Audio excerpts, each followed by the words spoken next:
அஸ்ஸலாமு அலைக்கும். Welcome to Nacha kitchen. எல்லோரும் எப்படி இருக்கீங்க? அல்ஹம்துலில்லாஹ் நாங்கள் நல்லாயிருக்கோம். இன்றைக்கி நைட்டு என்ன டின்னருன்னு பார்த்தீங்கன்னா சூப்பரான சோள தோசை தான். சோளம்டா வெள்ளை சோளம் இருக்குல்ல, சிறுதானியத்தில் வெள்ளை சோளம், அதை வச்சு சோள தோசை தாங்க அரைச்சி வச்சுருக்கேன்.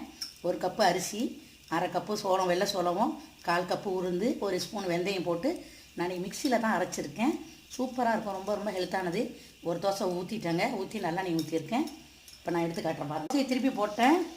நம்ம கொஞ்சம் நல்லெண்ணெய் ஊற்றிக்கலாம், நெய்யும் ஊற்றலாம். நான் இன்றைக்கி நல்லெண்ணெய் தான் ஊற்றுனேன். நல்லா சூப்பராக இருக்கும். இதை பாருங்கள் ஃப்ரெண்ட்ஸ், நம்மளோட சூப்பரான சோள தோசை எடுத்தாச்சு.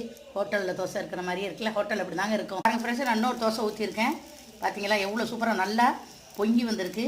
நல்லா மாவை அரைச்சிட்டு நான் வந்து காலையில் நைட்டு ஊற போட்டேன், காலையில் அரைச்சி. இதை பாருங்கள் ஃப்ரெண்ட்ஸ், நம்மளோட சூப்பரான வெள்ளை சோள தோசை ரெடி ஆகிடுச்சு. நல்லா சூப்பராக டேஸ்ட்டாக இருக்கும். அதுக்கு தொட்டுக்கிறதுனா தேங்காய் சட்னியும் தக்காளி சட்னியும் தான் செஞ்சுருக்கேன்.